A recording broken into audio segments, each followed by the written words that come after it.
Good evening, I'm Mills Lane, and this is The Lane for September the 29th, 2020. Um, we definitely take this show seriously. Everybody that's Lane Gang is we. So if I say we, and I'm not thinking about, anybody else that's a part of the platform, definitely you guys that tune in, you guys are the we that I speak of. Lane Gang, Lane Gang. But we begin tonight on a sad note as news came out today that a man who's known in the sector has passed away today. So there's a rest in peace to Kingface. I've had few run-ins with him as far as back and forth debates. As you can see, he represented a MAGA, and he was a big Trump supporter. So he lost his battle, what I believe to be liver cancer. So, condolences to his family at this time. When I say this sector, especially in YouTube, he was known to be on the Queen's Flip platform, as well as other platforms, talking about conservative politics. So, at this time, also, I believe it was last year I seen him with Donald Trump. Um, so a Trump ally, you wonder will Trump speak up for him? So yeah, but with all that being said, life is life. So rest in peace to that man. Um, and we'll move forward with the lane and our first story.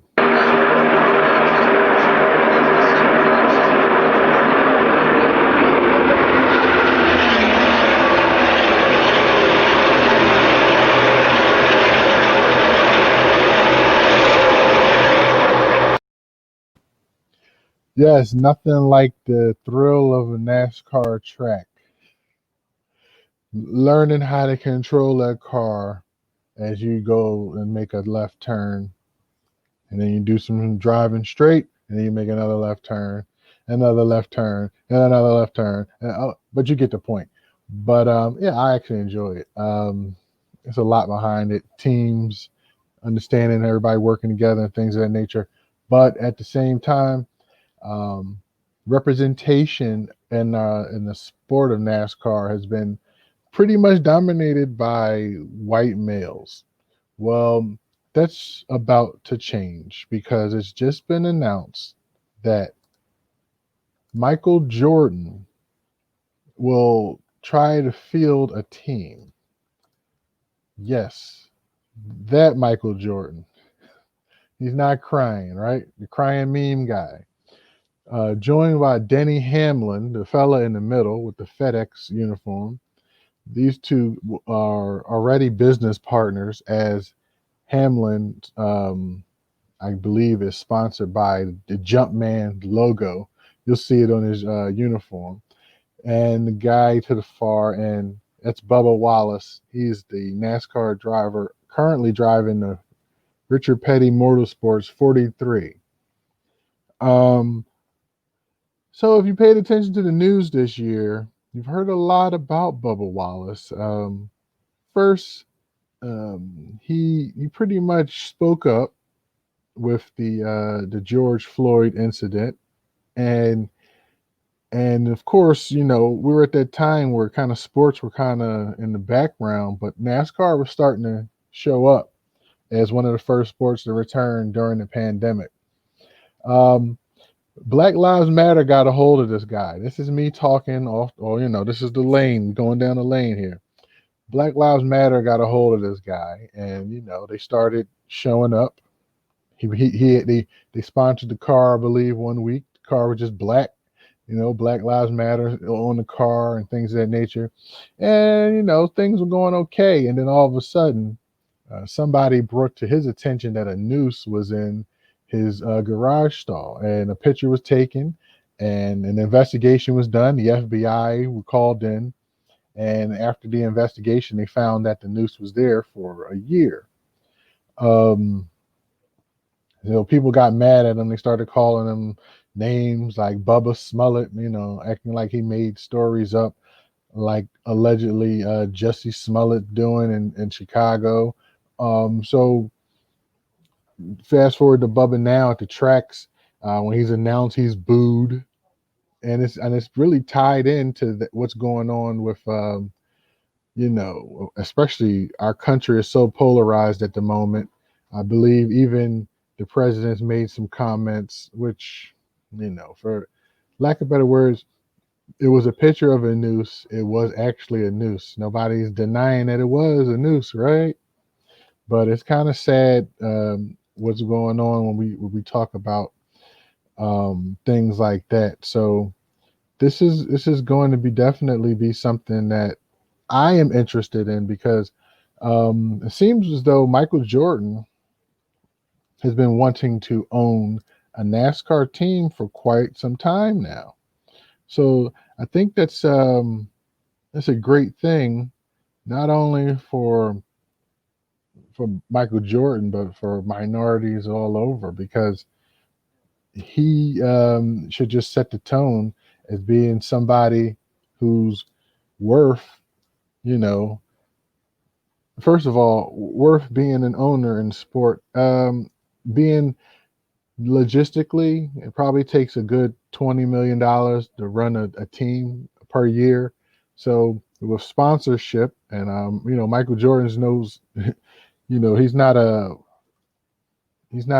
known to sponsors, so maybe he can get some money and some sponsorship that'll flow that way to that car. Bubba is known, so it's not like he's not a polarizing figure in NASCAR. He hasn't won any races in the top series. He has won in the lower series before, in the truck series 4 times. Um, so I am looking for good things from the team. Hamlin's an accomplished driver. He's finished second in the championship standings twice. So he's a good driver. He wins pretty much every year. He's in the prime. He's got the money, and him and Jordan, they both got the money to get this thing going. So hopefully they can drive how I had to drive when I'm going. Thing happening here with Giannis.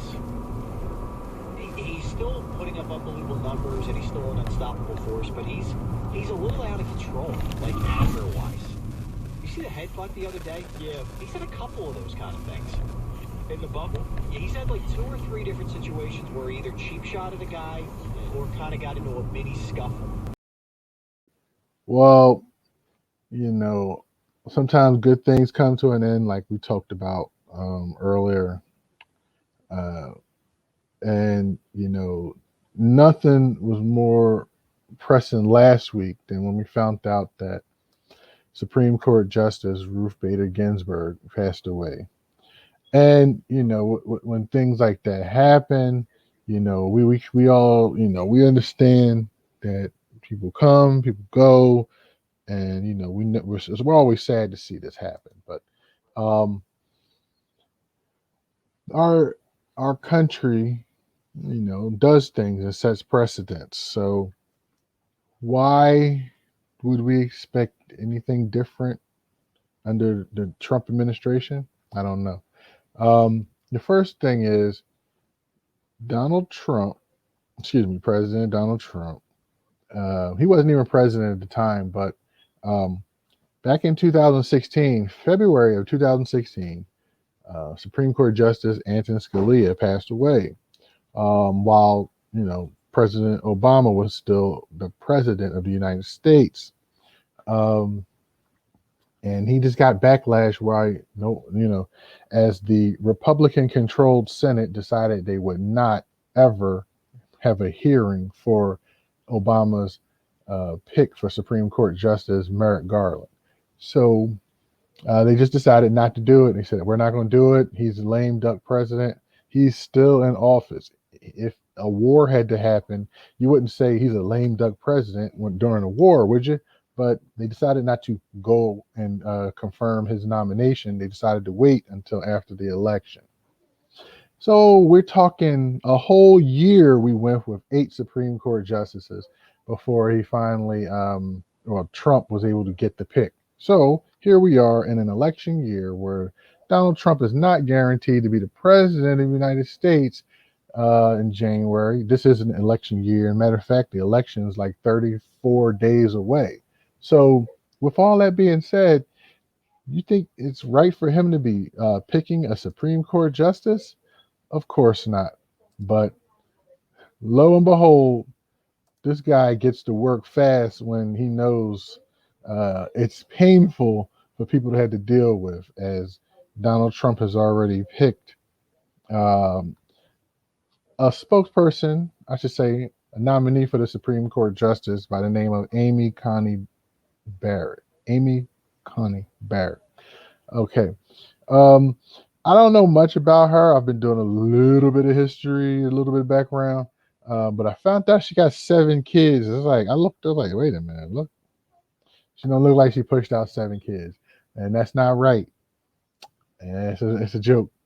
I've seen ladies push out 7 kids. Well, I ain't watched them push it, but I know women that have pushed out 7 kids and they form just return back. They got what's called good genes, right? But Amy Coney Barrett, I believe some of her kids are adopted. You know, it was shocking to me to hear about her kids being adopted. For instance, someone told me she got a black kid. I say she got a black kid. Wasn't expecting that one, but so she's a family woman. So she believes in children, and that's very important when in a country like America where we talk about what do we talk about? We talk a lot about abortion and Roe versus Wade. We've been talking about this topic for years. And lo and behold, we could be in a position where she's nominated. There'll be 6 Supreme Court justices that all claim to be conservative or Republican, whereas there will only be 3 that are Democrats. So it's interesting. And yes, this nomination mentioned um, was mentioned back before. I don't even know if it was before. Yes, it was actually before Ruth Bader Ginsburg's funeral. So yeah, they don't take long over there, do they? They don't take long at all. So many others here for your kindness on this rather overwhelming occasion. I fully understand that this is a momentous decision for a president.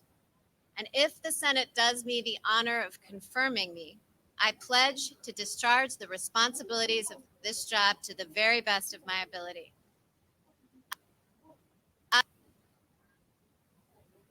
I love the United States, and I love the United States Constitution. I am truly Wow, that deserves applause. humbled by the prospect of serving on the Supreme Court. Should I be confirmed, I will be mindful of who came before me. The flag of the United States is still flying at half-staff in memory of Justice Ruth Bader Ginsburg to mark the end of a great American life. Yeah, that's the Justice thing, Ginsburg man. began her career at a they didn't time when even women were not welcome in the legal they profession. didn't even give her a chance to like really. I'm just saying. I'm just saying. Um, for goodness sakes. Um, so far, I've seen 2 Republican senators say they will not vote. I don't think that's enough.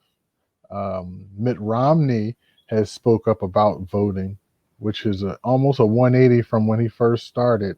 Um, and he was pretty much anti-Trump when when Trump first started, but now he's changed his tune.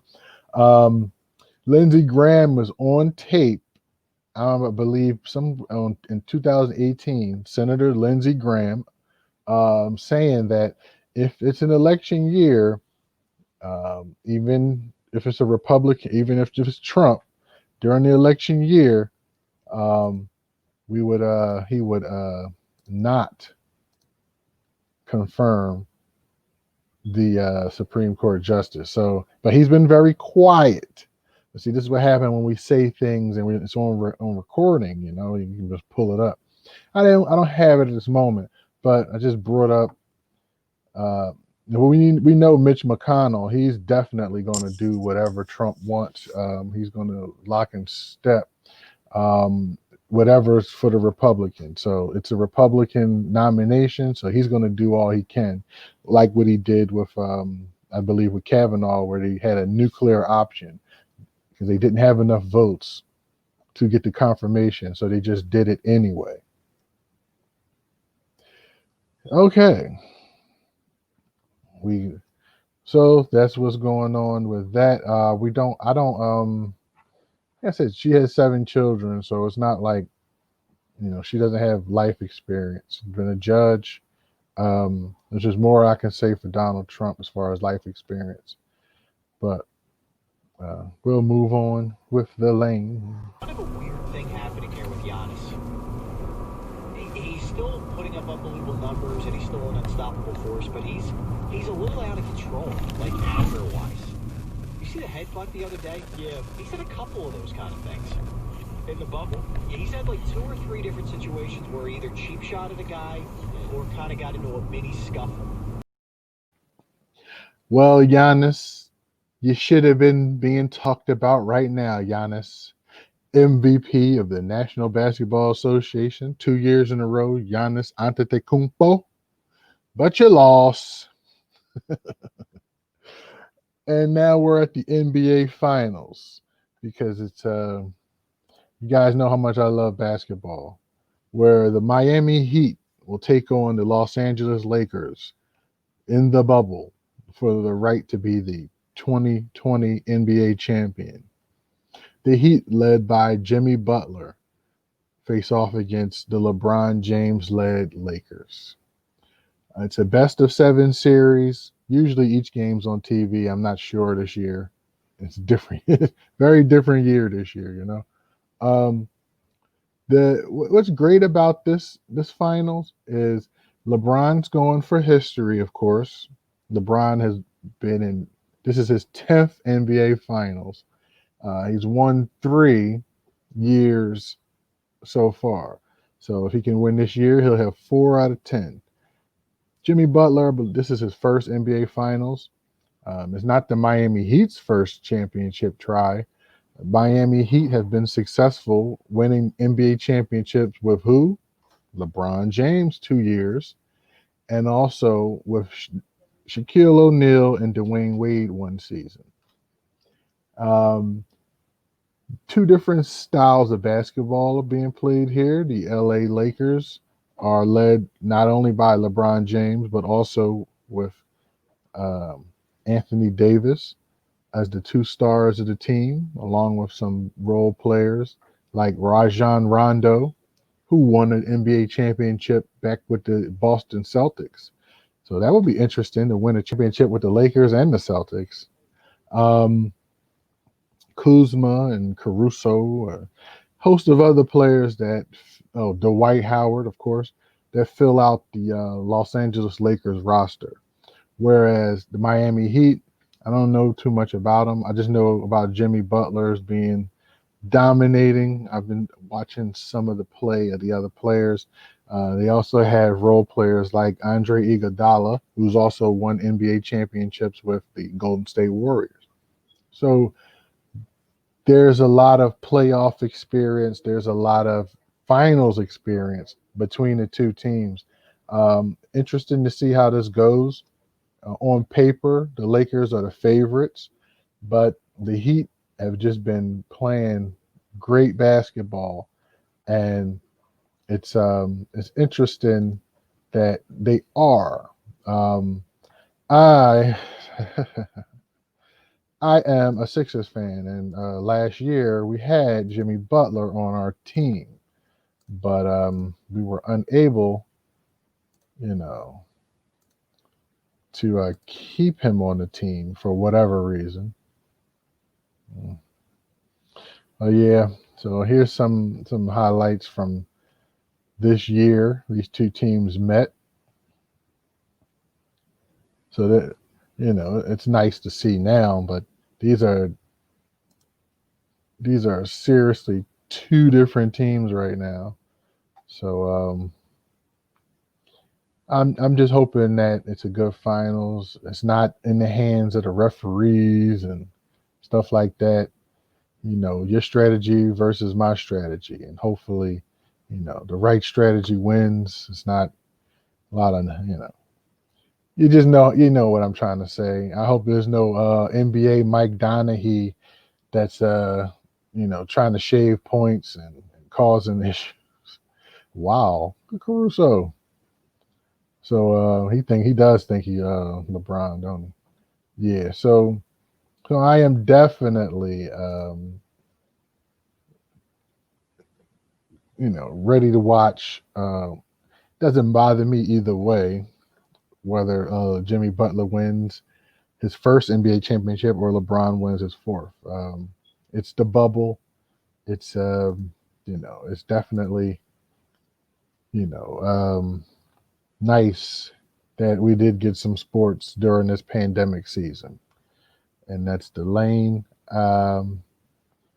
And to close out the show again, I just drop a little bit of Kingface, and it's just like I said, rest in peace to him.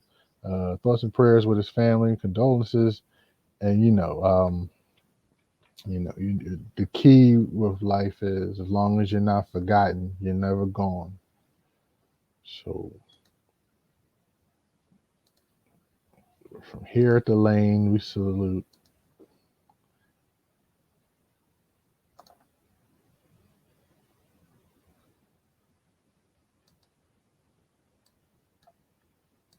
Have a listen. Hey, what's going on, man? It's Kingface, man. I'm a black Republican. Matter of fact, let's break that. And I'm not a black Republican. I'm an American Republican. I think we need to take away the whole concept of the color mentality. I'm definitely trying to change the mindset of certain things. Man, I grew up in a Democrat family. My father was a Democrat. My mother was a Democrat. And I've always heard that Republicans was racist. And one of the first things I've heard as a child is if you want to hide something from a black man, put it in a book. So I started reading. And as I started educating myself, I realized that the Democrats were really against black people and the Republicans were the ones that were for black people. When you think about these things and you look at the way the democratic liberal system has affected black people, and you're looking at the incarceration rate, when you look at taking away the fathers from the home, when you look at just overall not looking for the well-being of our people, you know what I'm saying? American people in general as well. It's not only affecting blacks, it's affecting American people because guess what? I have a lot of white friends and they are affected when they see that us as a people are being treated in the worst type of way. You know what I'm saying? And it's sad that in this day and age that you have the only people that show me any kind of racist rhetoric comes from liberals. When they see me with this hat on, they expect me because I'm a black man, I shouldn't have this hat on. And that's what's racist. And they can blatantly be racist in your face and it's perfectly fine. And we accept it. But that's the trick. You know what I mean? They try to paint the image and flip it around and say the Republican Party is the racist party, which is not. It's one of the most loving, God-fearing, fun-having party you can even imagine, man. We're not boring, man. We can take a joke. You know what I'm saying? Liberals, they can't take a joke. Democrats can't take a joke. They take everything serious, man. But I come from the hood, man. They say that there's not a lot of people that look like me that support Trump. That's a lie. Before I started campaigning in my hood for Trump, in a sense, even I'm not getting paid, so I don't want to use the word campaigning if you think I'm getting paid. I just support my country. I'm a patriot. I have it tatted on my skin so y'all know it's real. I'm a patriot. You know what I'm saying? So at the end of the day, I support my country. I love my home. Same way you love the house that you go into every day and the people that are in it, I feel the same way about the American people. So Well, yeah. So we here at the lane. I want to thank everybody for joining me tonight on the lane. Um, I wanted to live stream the debate, and do commentary. Maybe not this one, maybe another one. But if you are watching the debate between Donald Trump and Joe Biden, um, keep your ears open for the truth. But I'm pretty sure you're probably just better off just grabbing some popcorn. Okay. So yes, I did not promote. Jeez. Watch while you work, and I'll hopefully throw some descriptions in the description as far as where that is and where we're going with that, and also American Culture Topics Thursdays at 7 p.m. live on YouTube. I need to make a new banner. I do need to make a new banner, so I need to get to work on making that banner. So thank you very much for watching The Lane. I'm Mills Lane. Enjoy your evening.